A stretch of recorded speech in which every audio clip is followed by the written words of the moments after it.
no. Who done it? Who did that? The murder? No, that. Well, we've got evidence of that. Oh no! We're supposed to reveal that like a third of the way through instead of at the end. Spoilers. Because it's a very unusual... There we go. It's a very unusual whodunit. Yeah, so we saw Knives Out, and I actually went into this only knowing a few things, one of which was the trailer. I saw the trailer a few months ago, I think, and I thought, I want to really see that. That looks really good.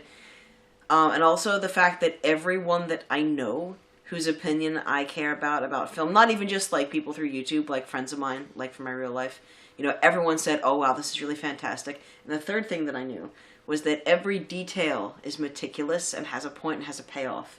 And so I went into that knowing it. I went into this knowing... I knew it was Rian Johnson. I knew it was a whodunit. I thought it was set in the 30s, and I did read... Yeah, the trailer gives you that impression, but... And then I remember reading a comment that someone said that their very right-wing father loved the film but was really annoyed with some of the politics. So I was like, oh, well, that's good. Yeah. So, wow, okay. So this is a whodunit, obviously. And, see, the thing is, it's really hard because this is for a specific audience. It's not for me because I'm not a whodunit fan. And this is not for Chris Evans fans. Although I know that they were probably like... Well, to be fair, Chris Evans had a long history of playing dickheads before Captain America, so he's just doing that muscle again. Aye. You know, like, not another teen movie, what do you call it, Guy versus the World with Knives Ramirez, you know, like Scott Pilgrim. Oh, yeah, Scott, yeah. What else? The Fantastic Four movies, the first two. Yeah. You know, so it's like Chris Evans... So, yeah, so seeing him as not Captain America, I'm sure that a lot of people were like... Yeah, they just have to look earlier in his filmography and they'd be like, oh my god, scandalized. Tara's probably sad because he didn't take his shirt off. Oh, well. This is true. And he did have very, very sort of 1970s jackets on the entire time. He was in a t-shirt at one point with the jacket over it. Yeah. Yeah. But so, this is for people, this is for murder mystery fans and, you know, crime novel fans, but in the best kind of way. Like... don't know if she's seen it yet, but I spent most of the movie thinking, well, not most of the movie, but it came to me at a few points, oh, Pushing Up Roses, I love this. Especially as, like, the one character's mother is watching Murder, She Wrote. It's really great. Because I was like, oh, and it dubbed into Spanish, too. And that was really great. But you could hear, like, you know, be like, the Amos Tupper dub be like, Jessica, like, off in Spanish. And that. So, yeah, so this is for people who know enough of the tropes of the genre to see where the tropes of the genre are and aren't followed. I'm finding it hard to, like, okay, so remember when we saw, We Love for 21 Bridges, we said, this is cop action thriller. If you've come for cop action thriller, you know exactly what you're going to get, and you're going to get that, and you'll be happy with it and go home, and there you go. This is, you knew exactly what you wanted, you know exactly what you were going to get, and you got it, but you got it, like, differently. Like I guess if you, like, you know how, like, you know, some people just eat, like, mac and cheese or chicken tenders, you know, but then they go to, like, a fancy restaurant and, like, I don't know, everything's real fancy, and they'll just get the mac and cheese and the chicken tenders, but, like, the mac and cheese is done with, like, smoked cheese. Yeah. And has, like, little bacon bits or, like, little pimento bits in it, and they're like, oh, I thought I knew everything that I expected from mac and cheese. I didn't expect this, but this is fantastic.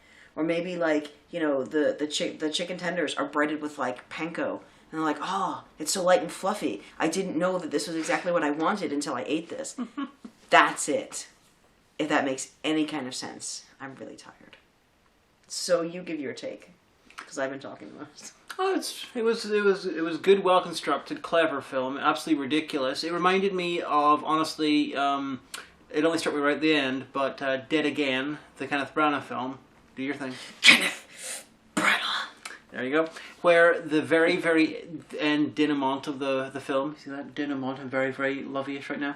Of the film is just absolutely ridiculous, done in slow motion, involving like a sharp thing, and it just reminded me of the bit where Derek Jacobi tries to leap on Emma Thompson, stab him with some scissors, but then they get like this giant pair of scissors from an artwork and sort of get around the guy, and he leaps on it, and he gets impaled on it. But it's all done in beautiful slow motion to opera music, and it reminded me of this bit where the villain tries to stab someone, and Spoilers. Things happen, and it just reminds me stylistically. So Okay, not spoilers. This is Rian Johnson's Kenneth Branagh movie. I mean, the fact that Kenneth Branagh did Murder on the Orient Express a few years ago, He's doing Death on the Nile. Yeah. As well. As much as I've been baptized into the church of David Suchet as far as there can be only one Poirot. Yes, I know about Peter Ustinov, but as far as me and my mother are concerned, and my dad probably, David Suchet is the best Poirot. He's the only Poirot.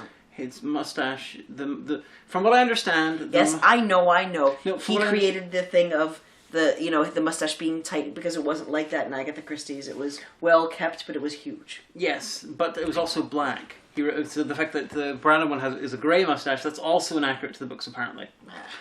But David Suchet is the best. I think it's funny that Rian Johnson, he started off doing, he did Brick, which I've not seen, but then he did Looper, which is hard sci-fi. Well, mainly hard sci-fi. Then he did Last Jedi, then he did this. So I just want to say for the record, Last Jedi was perfectly fine. Like people be like, oh, it's the worst movie ever. Like my brother-in-law was like, oh, what was the word he used? Teddy did not like it. But here's the thing, it's like y'all are carrying on. Okay, this wasn't exactly The Room, okay? I think it was better than the Ghostbusters 2016. Oh, obviously. But it was perfectly fine as a Star Wars movie. Just let it go, for Christ's sake. I don't think Last Jedi fits with Force Awakens, but I don't blame Rian Johnson for that. I blame J.J. Abrams. It was alright. It was perfectly... Force Awakens is the mistake, not Last Jedi. Perfectly workable thing. I mean, it had issues, but it also had those little little crystal foxes, which should have been merchandise. I was looking for one of those crystal fox, like a toy or a plushie to get you for Christmas. That would have been nice. But they didn't produce them. But I just think it's funny that Rian Johnson, his first film, Brick, was, I believe, a high school shooter drama. Then he did Looper, which is a dark, serious sci-fi. Then he did Last Jedi. Then he did this. It's like he's getting more serious. He starts off serious, and he's getting less serious as he goes. This was serious. But the way it's handled is not. It's handled. It's basically it's a murder drama directed like a comedy. But it's not a satire. It's an homage. Yeah, that's what I'm gonna. I have to be careful making the okay sign because now I feel really squeaky doing it sometimes. Yeah, like the chef's kiss kind of thing, and I'm like, oh no, I'm not white power. So this one, it's like it's a clever murder movie directed like a clever comedy. It's like it had a little bit of Clue. And to the point where, like, one of the cops even says, can you look at this? This guy was an ostentatious. Look at this place. It's like the set of Clue. And I was like... Yeah. I did. There were several parts where I went like this, and the older lady next to me kind of looked at me, and I was like, oh, sorry. The only person beside me, they put their finished a drink, leant against me, so whenever I moved, it sort of fell behind me, and I got sort of stuck with it behind me, and I'm glad it was empty. Somebody was sitting in my seat where they've reserved seats, and they're like, oh, sorry. And I was like, yeah, you were just hoping it was an empty seat. Well, yeah, it's natural for them to hope. People don't want to sit beside strangers. Then here's the thing. Then you booking a seat, then sit in the seat that you booked. If you didn't want to book that, book a different one. I know, but, they don't see what everyone else is doing. So if there's a possibility of if not they having had to sit... the app, if they had the Omniplex MyPass app, you could see what... I think we saw this for free because we have the app. So so this is why we're doing so many Backseat critiques again. I know you can look at the views. We don't get many views for this. Like literally maybe a penny of. I started sharing it on my Facebook. Well, that's nice. So literally probably get about a penny ad revenue if that. So maybe like Laurie, Kenny, and Raymond will watch it. And if you watch it, you'll see that I name dropped you. So. Oh. But but we're seeing these for free. That's fine. But I would have paid to see this anyway because I wanted to. So. But yeah, like the set was really good. I fucking want that house. I want a house like that. It's like a low key Addams Family one. If we were going for a realistic take on the Addams Family, that's the sort of house they have. But it's so for some reason I don't know why. Even though I saw the trailer, I don't know why I thought this was in English. I guess because we're so Americans at least are so married to this idea that the quintessential murder mystery is English, and I think it's 100% Agatha Christie. Yeah. That makes sense. Actually, just thinking. It would be, and I take on the Addams Family, it'd be really cool to have a completely sort of realistic take on the Addams Family, and then film it like a sort of the way that you have the 1930s sort of farcical drama, but do it with the Addamses. That would be an interesting take. Wouldn't that be Dark Shadows? No, because there's still supernatural stuff in it. Oh yeah. Well, I guess they're the same pastiche aesthetic. That's aesthetic. Similar aesthetic, yeah. That'd be an interesting take. I'd recommend this to my mum, but there's like a few scenes where someone pukes, and I don't know if she'd be alright with that. I think she could get past that because she'd enjoy the thing. Your mum, she loves that kind of, stories. Yeah, so I'll recommend it to them. Although I think it's been out in the States for an extra week. I think we got this a week late. Yeah, we did. Alright. But yeah, it's really weird to get a Whodunit which reveals who done it a third of the way through, and then they just keep revealing shit. Yeah, because usually you find out at the end, or you've known since the beginning because you watched them do it. Yeah. And it's all in, will they figure it out? But I tell you what, Daniel Craig, I tell you what. That accent. That was fantastic. And you know what he reminded me of? And I was trying to say to you, and I'll have to show you on YouTube, he reminded me so much of Tommy Lee Jones in The Client, his district attorney. Like, just chewing the scenery, but the kind of person that's aware that they're chewing the scenery. Like, we all know somebody who's so eloquent they can wax on, and they know they're doing it, and you know that they know that, everyone knows what's going on, but they're kind of like, give you that smile of, and you're like, yeah, I gotta give it to you. My friend Derek. It sounds like... My friend Derek, when he'd go on lectures about, he would give all-night lectures. This is back before we drank. Well, okay, we were drinking, but you know what I mean. So, just all-night lectures about X-Men. And we'd listen. We'd listen as though there was going to be an exam at the end. Like, the night sky would turn slowly blue until it was like 6 in the morning, and then we'd go to Denny's. I've done something like that about me giving the lecture about Doctor Who to people. But just one smile and that twinkle in his eye, and all right, this is going to happen, and that's another thing he brought to me. Tommy Lee Jones in The Client sounds like, because I haven't seen The Client, it sounds like the non-evil and non-crap version of Tommy Lee Jones in Natural Born Killers. How unprofessional. We might cut at this point. Well, that was mysterious. Well, it was a half hour later. I forgot what I was saying, but... Yeah. Anyway. You were going on and on about Rian Johnson. It's the other thing that's pretty funny that he started off most serious and he's been getting sillier as he goes. I expect the next film he directs to star like Tom Green or Adam Sandler or something. Fantastic. He's a fine director. Tom Green and his defining dramatic role. He's a fine director. It's just that he's getting sillier. I really liked it. It was good. Yeah. It was good. It was entertaining. It was legitimately hard to work out what was going to happen at the end. Yeah. There were a lot of twists that I didn't expect, and there were a lot of like dramatic things that added to the tropes. Like one of the characters is physically unable to tell a lie. They'll throw up if they do, or if they even think about lying. And I was like, right, I wonder how that's going to be played off. And With projectile vomiting. But it was played only the one time. Yeah.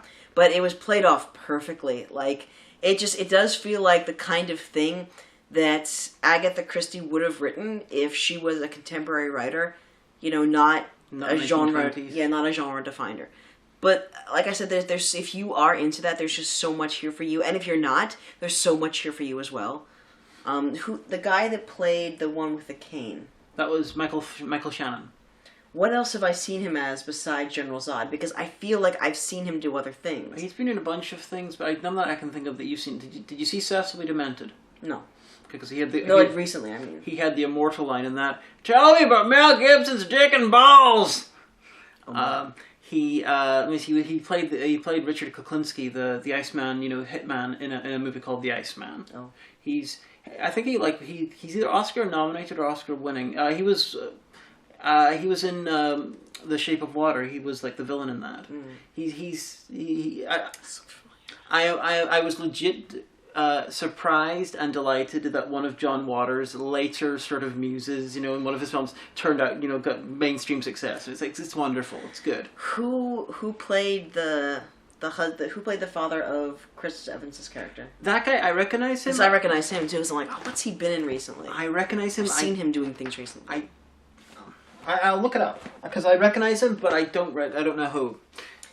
Jamie Lee Curtis. I'm surprised because, the first time you see her in this, I thought, oh my god, she looks like my mother. Well, not like physically resembles my mother, but like, when did she get so old? And then I realized that like my parents have also gotten old. Jamie Lee Curtis looks older than your parents. Your parents age bizarrely slowly. But then I realized like I'm thinking of Jamie Lee Curtis from at least 10, 15 years ago, maybe even 20 years ago, I'm like, that's not really a fair comparison. Oh, it was. What? It was Don Johnson. I thought I was wondering if it was him, but then I was like, no, that can't be Don Johnson. Don Johnson, you know, from Miami Vice in the 80s. Yeah, I thought that name was Jesus. Wow. Yeah, I was Wow. like, because I'd seen him he's been in a couple of recent like. Okay, now that you've got IMDb up, let's see who played him. He's been in some recent Tarantino things, and Who so played Meg? I liked her. so I reckon. So it's like, that was my original thought that it was Don Johnson, but then I figured, nah, it's not Don Johnson. Toni Collette played the floofy influencer. I didn't like her. I mean, not I didn't like her, the actor. I didn't like Almost the character. everyone is absolutely, you know, very unlikable. Aye. Like the likable ones are like Christopher Plummer, who I can only assume replaced someone else because this only happened. The old lady. I like the old lady. Yeah, the old Kay lady. Callan played Great Nana. Kay Callan. No. No. Oh, what was Frank Oz? Cool. I didn't know that Frank Oz is in the... What? I'm having a moment. He occasionally does live action acting. I know, but see, because you think of Frank Oz in connection with Yoda and, like, you know, Miss Piggy and stuff like that. And being a noted director in his own right. Yes, I know, but, like, when I think of his voice, I think of the Frank Oz character. Shit, I feel so sorry, Frank Oz, if you're watching. We're sorry. Joseph Gordon-Levitt had a voice cameo. That's kind of cool, I guess. I was looking for him because he's been in all of Rian Johnson stuff. He was the star of his first film. He was star of Looper. He had a voice role in Last Jedi, so I was looking out for him. I'm surprised he didn't have a proper role. Because, like, you know, him and Rian Johnson are like... Who played Meg? What'd she do? Oh, she's the girl from 13 Reasons Why. Okay. Oh, that's why I recognized her. I've seen the first series of that. I recognized her face. She's the one, I believe she's the one that had a scene deleted from Catherine Endgame. Langford. In Avengers Endgame. Who was she in Endgame? She was just in it. Tony Stark was going to see her after a snap as the grown-up version of the daughter. Right. You know, in a bit that made no fucking sense. They should have just filmed it with his actual daughter. How do I go back? Ugh. Yeah, but it didn't do that. It just... Well, anyway. But so people were in it and they were good. And there was like a wee little alt-right dickhead child. Yeah. Who played him? Let's see. Everyone is disagreeable in this, except for Christopher Plummer, except for the main character. Meg, at times, you know, she's occasionally a dickhead. Yeah. The Jamie Lee Curtis is... Oh, the keys. He was one of the kids in it. Oh, yeah, Denver. Yeah, I thought you recognized him. What a little cocksucker. Yeah. I mean, not the actor, obviously, the character. No, that was Richie. Controversial. No, it too, they revealed that Richie was gay. Oh, he's from South Philly, this kid. Huh. Right. So yeah, if you haven't seen it, chapter 2, I'm sorry, I gotta, you know, break it to you, but, you know, there's a shocking twist that Richie's gay. Oh, when he was 8, he moved to LA. Okay. I'm sorry, this is not what you tuned in for. We're tired, I'm gonna make curry soon. But yeah, no, so it was really good. If you're a fan of details, you'll love it. If you're a fan of set design, you'll love it. You know what one detail I really appreciated, which I'm sure was incidental. Mm-hmm. So they're out looking at the yard and like looking for footprints and stuff. And one of the cops says, "Oh, the family's arriving. They're gonna read the will at 10." And so the lawyer, played by Frank Oz, is like, all right, well, I'm going to set up, and I'll be with you in a moment. And so people are having the crack in the one room. And Jamie Lee Curtis's character is like, what? And like talking, and you can see her phone, you can see the face of her phone, and it says 10:16.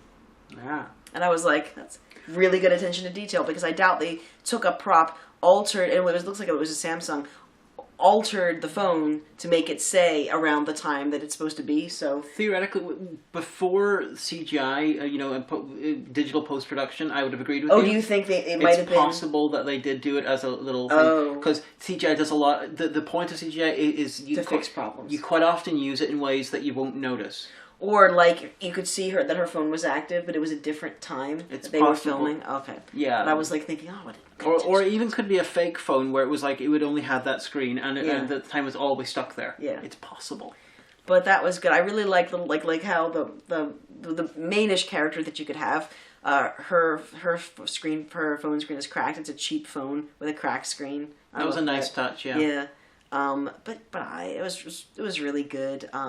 I think you'll appreciate it. If any of the stuff that we said turned you on, I mean, not like that. Right. If you've seen, like, I deliberately did not watch Film Brain or Movie Rob's review of it because I wanted to go in cold. Neither did I. So, About 10 minutes in, I actually worked out what I thought the ending would be, and I thought it's a really clever ending, but it's not at all what happens in the film.